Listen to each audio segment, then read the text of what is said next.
할렐루야!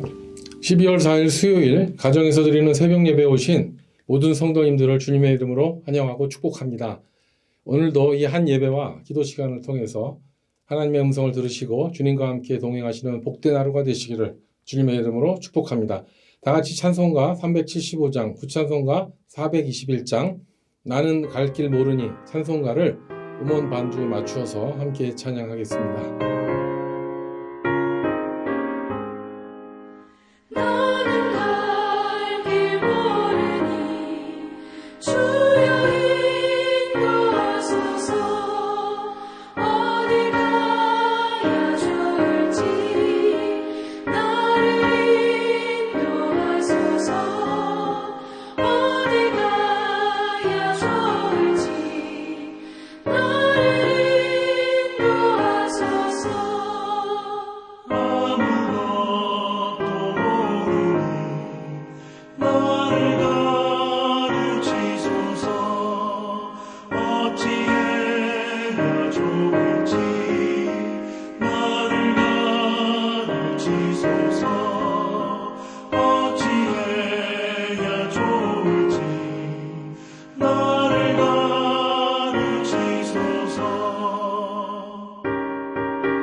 함께 기도하겠습니다.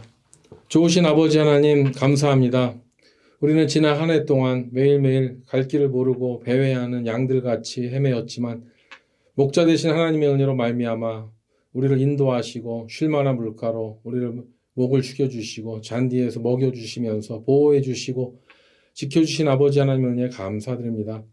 하나님 이제 12월을 맞이했습니다. 모든 것을 마무리하고 정리해야 되는 귀중한 달 가운데 기도와 기는 우리 ANC에 있는 모든 리더십들이 성령 충만하고 기쁨 충만하게 지혜롭게 이 모든 마무리를 잘할 수 있도록 도와주시고 또 그러므로 말미암아 우리 ANC가 더욱더 성숙하고 아름다운 교회로 변화될 수 있도록 하나님 인도하여 주시옵소서. 이 시간 주의 말씀을 들을 때 성령께서 우리에게 주시는 음성을 들을 수 있도록 우리의 막힌 귀를 열어주시고 막힌 입을 열어주시고 눈을 열어주셔서 주의 기이한 법을 깨닫게 하여 주시옵소서. 예수님의 이름으로 기도드립니다. 아멘. 오늘 본문은 사무엘상 19장 1절에서 7절까지 말씀입니다. 자막을 참조하시고 제가 읽어드리도록 하겠습니다. 사울이 그의 아들 요나단과 그의 모든 신하에게 다윗을 죽이라 말하였더니 사울의 아들 요나단이 다윗을 심히 좋아하므로 그가 다윗에게 말하여 이르되 내 아버지 사울이 너를 죽이기를 꾀하시느니라. 그러므로 이제 청하노니 아침에 조심하여 은밀한 곳에 숨어 있으라. 내가 나가서 내가 있는 들에서 내 아버지 곁에 서서 내 일을 내 아버지와 말하다가 무엇을 보면 내게 알려주리라 하고 요나단이 그의 아버지 사울에게 다윗을 칭찬하여 이르되 원하건대 왕은 신하 다윗에게 범죄하지 마옵소서. 그는 왕께 득죄하지 아니하였고 그가 왕께 행한 일은 심히 선함이니이다. 그가 자기 생명을 아끼지 아니하고 블레셋 사람을 죽였고 여호와께서는 온 이스라엘을 위하여 큰 구원을 이루셨으므로 왕이 이를 보고 기뻐하셨거늘 어찌 까닭 없이 다윗을 죽여 무죄한 피를 흘려 범죄하려 하시나이까. 사울이 요나단의 말을 듣고 맹세하되 여호와께서 살아계심을 두고 맹세하거니와 그가 죽임을 당하지 아니하리라. 요나단이 다윗을 불러 그 모든 일을 그에게 알리고 요나단이 그를 사울에게로 인도하니 그가 사울 앞에 전과 같이 있었더라. 아멘. 이 말씀은 하나님의 말씀입니다. 오늘 요나단과 사울 왕의 대화 내용은 앞으로 사무엘 상하의 방향을 잡아주는 정말 중요한 내용을 다루고 있습니다. 사울 왕은 왕으로 세움받은 이후에 블레셋과의 전쟁을 치르면서 이제 왕정체가 잡혀가고 있습니다. 그런 가운데서 이제 왕보다 인기가 더 많은 다윗이 생기니까 이를 두고 고심하다가 그를 제거하라고 어명을 내린 것입니다. 그런데 여러분 오늘 나와 있지만 다윗을 심히 아끼고 사랑하는 사울 왕의 아들 요나단이 이제 사울 왕의 아들로서가 아니라 왕의 왕자로서 이제는 신하의 관계가 되었는데요. 아버지 사울 왕의 시기를 받아 졸지에 정적으로 몰려 죽음을 당하게 된 절친 그 다윗을 생각하는 그 요나단의 그 안타까운 심정과 그의 행동이 오늘 본문을 통해서 큰 감동을 주고 있지 않습니까? 1절 후반부에 보면 사울의 아들 요나단이 다윗을 심히 좋아함으로 라고 나와 있듯이 요나단이 다윗을 좋아하는 것은 이미 공개적으로도 알려진 상황이었던 것 같습니다. 그렇기 때문에 그런 가운데서 요나단이 사울 왕을 찾아가서 그런 이야기를 하는 자체가 결코 쉬운 일이 아니었을 것입니다. 오늘 본문에 사울과 요나단의 그 내용을 가만히 보면 그들의 대화가 왕과 신하의 관계를 떠나서 이제 한 아버지와 한 아들로서 진정성을 가지고 진심 어리게 심각하게 나눈 대화의 내용들이 그것을 보는 우리들에게 깊은 감동을 주고 있습니다. 그리고 이 대화 내용으로 앞으로 전개될 사울 왕국의 미래가 예시되었기 때문에 더욱 그런 것 같습니다. 다윗을 질투해서 죽이라고까지 명령했던 그 아버지의 어명을 거스르면서 충원을 한 그 요나단이 왕자 어떻습니까?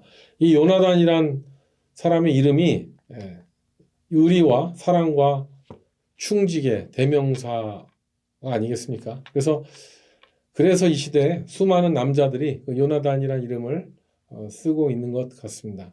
제가 알고 있는 조나단만 해도 20명이 넘고 있는데 그만큼 요나단은 오늘 본문 내용으로서 많은 감동을 주고 있는데 그런 본문 가운데서 우리가 캐어내야 되는 아주 중요한 두 가지 교훈이 있다면 첫 번째로 하나님 앞에서 옳지 않다고 믿고 확신하는 것, 이거 잠잠하지 말고 행동해야 된다는 것이죠.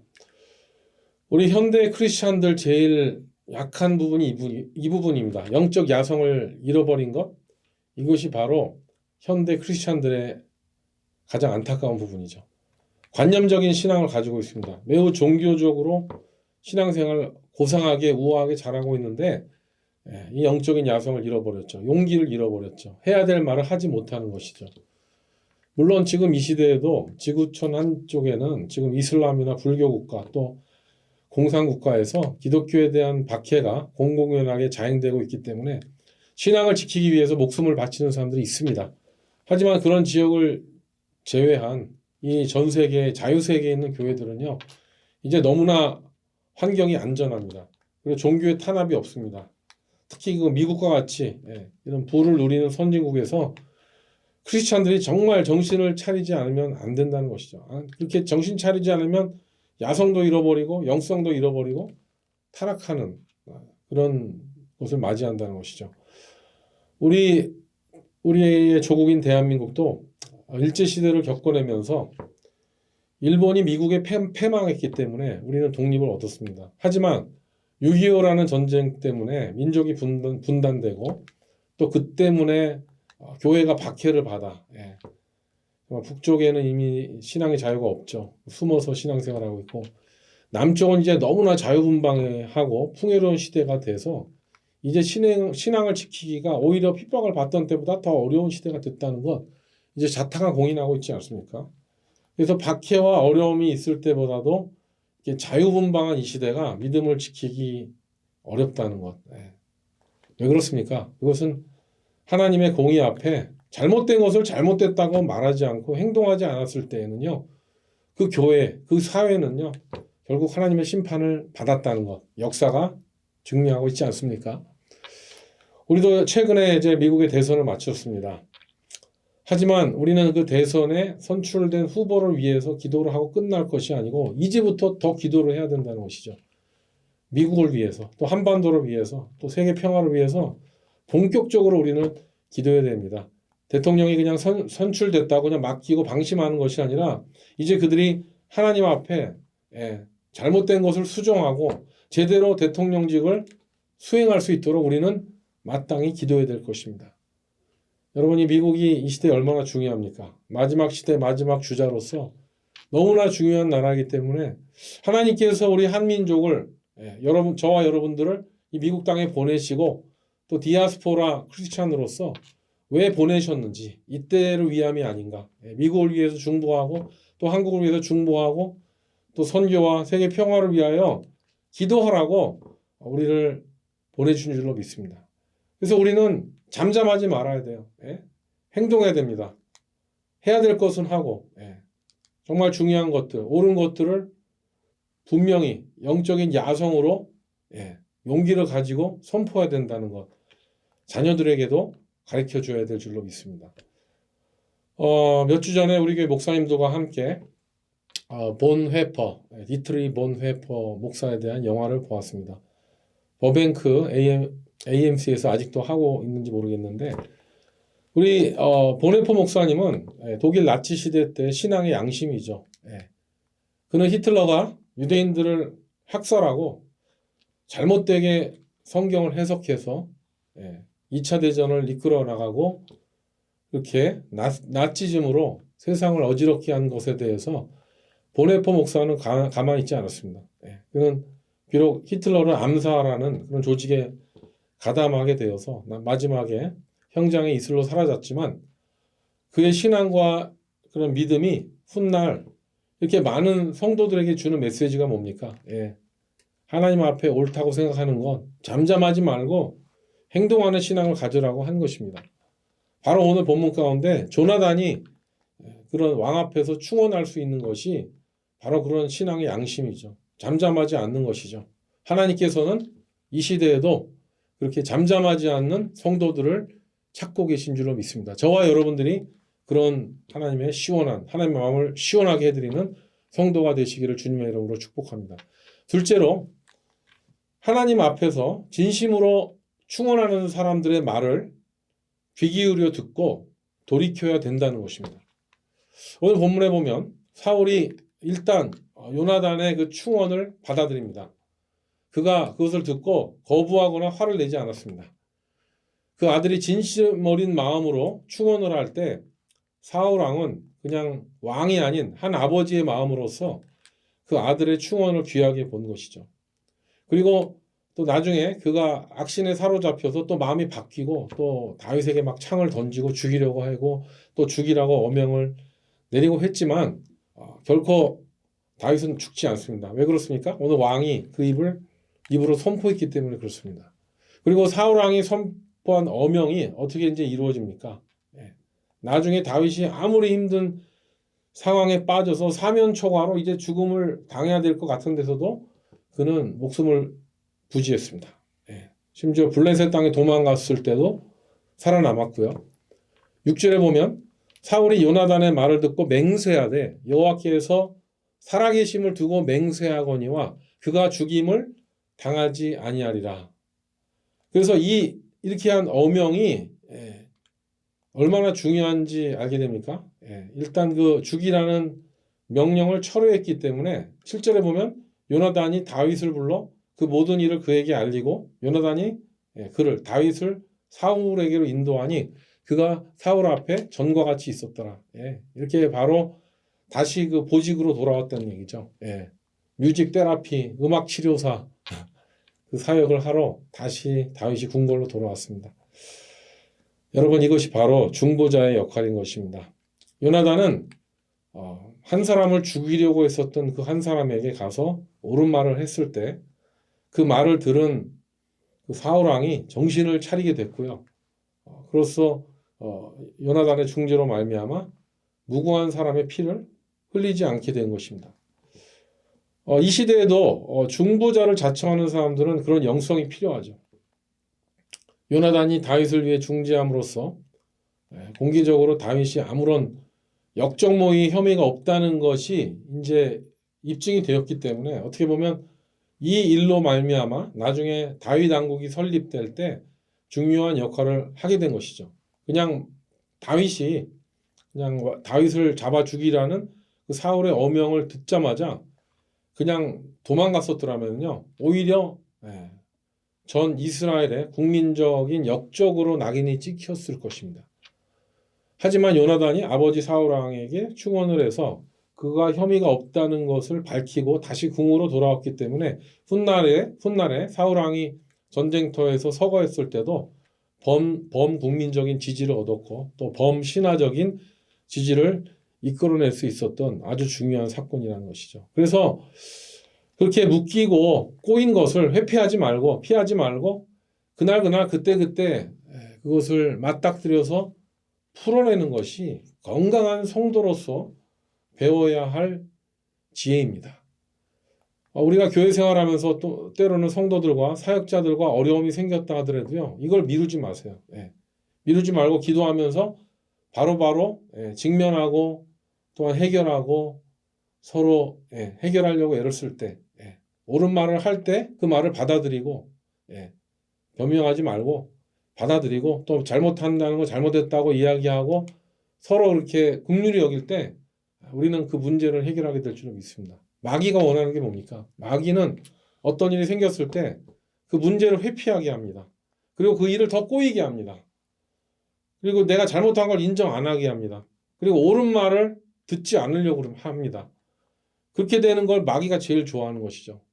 그래서 우리는 그런 마귀의 계략에 빠지지 않도록 우리는 정말 우리에게 닥쳐진 문제들을 적극적으로 긍정적으로 열심히 기도하는 가운데 해결할 때 우리는 마귀의 계략에서 승리하게 될 줄로 믿습니다.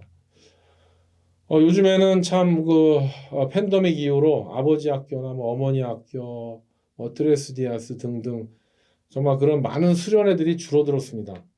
전에는 어떤 사람들과의 관계, 하나님과의 관계를 회복하게 하는 그런 아이디어를 주는 그런 수련회들이 많았는데 이제는 그런 게 너무 많이 줄어서 우리가 지금 뭘 해야 됩니까? 우리는 정말 매일매일 말씀을 묵상하면서 큐티하면서 지하교회는 아니지만 우리를 유혹하는 게 너무나 많고 우리를 헷갈리게 하려는 것들이 너무 많기 때문에 우리는 말씀을 붙잡고 그런 삶의 지혜를 묵상 가운데 기도 가운데 얻어야 될 줄로 믿습니다. 사랑하는 성도 여러분, 이제 우리는 2024년 마지막 달인 12월 첫째 주를 맞이하였습니다. 지난 한 해를 돌아볼 때 진짜 아쉬운 일도 있었고 정말 속상한 일도 있었지만 지금까지 우리를 지켜주신 하나님의 은혜가 있었기에 우리는 바로 오늘 이 자리에 살아나가고 있는 것이 아니겠습니까? 오늘도 말씀 묵상 가운데 요나단이 사울 왕을 설득하는 것처럼 여러분의 삶 속에서 정말 곤란하고 어려워서 미뤄둔 사람들과의 관계가 있다면 오늘 기도하시면서 이번 달 안에 담대하게 잠잠하지 말고 대화로 만남으로 기도로 해결하게 되시기를 주님의 이름으로 축복합니다. 그리고 동시에 또 누군가 나에게 충원을 하고 또 내가 잘못된 것을 지적하는 사람들이 온다 할지라도 그 사람들을 하나님께서 나에게 보내신 천사라고 생각하고 그들의 말을 듣고 내가 회개하면서 변화되려고 할 때 하나님께서는 그런 나를 기뻐 받으실 것입니다. 그래서 내년에는 올해보다 더 성숙한 크리스찬으로 변화시켜 주실 줄로 믿습니다. 그래서 이번 11월 달 안에 모든 일이 해결되어지고 새롭게 2025년을 맞이할 수 있다면 얼마나 좋겠습니까? 그렇게 요나단처럼 정의롭고 지혜롭고 용기 있게 행동하는 성도가 되시기를 주님의 이름으로 축복합니다. 요나단의 감성과 야성을 회복하시는 성도님 되시기를 주님의 이름으로 축원합니다. 아멘. 함께 기도하겠습니다. 하나님 아버지, 요나단은 정말 어려운 시간이었지만 그 아버지 사울 왕에게 친구 다윗의 그 억울함을 호소했습니다. 그리고 그 무혐의를 입증하였고 또 그로써 그 죽이라는 어명을 철회시켰습니다. 하나님 이렇게 옳은 것을 담대하게 잠잠하지 않고 말하는 그 영성, 우리 지금 이 시대를 살아가는 우리 성도들도 내가 바로 그렇게 요나단 같이 하나님의 손과 발과 말이 될 수 있도록 인도하여 주시옵시고, 또 아버지 또 사울왕 같이 또 우리도 자신에게 충원을 하는 그런 말을 듣고 돌이켜서 또 회개하고 또 그렇게 변화될 수 있는 우리 모두가 되게 하여 주시옵소서. 그래서 우리가 2025년을 맞이할 때는 정말 더 주님 안에서 당당하게 지혜롭게 새해를 맞이할 수 있는 우리 모두가 되도록 묶인 문제들, 관계를 이번 달 안에 해결할 수 있도록 지혜를 주시고 용기를 주시고 또 돕는 손길들 허락하여 주시옵소서. 오늘 하루도 그런 귀한 하루로 연결되기를 간절히 원하옵고 우리를 죄에서 구원하신 예수님의 이름으로 기도드립니다. 아멘. 네, 이제 각자 기도하는 시간입니다. 오늘도 승리하시기 바랍니다. 화이팅입니다.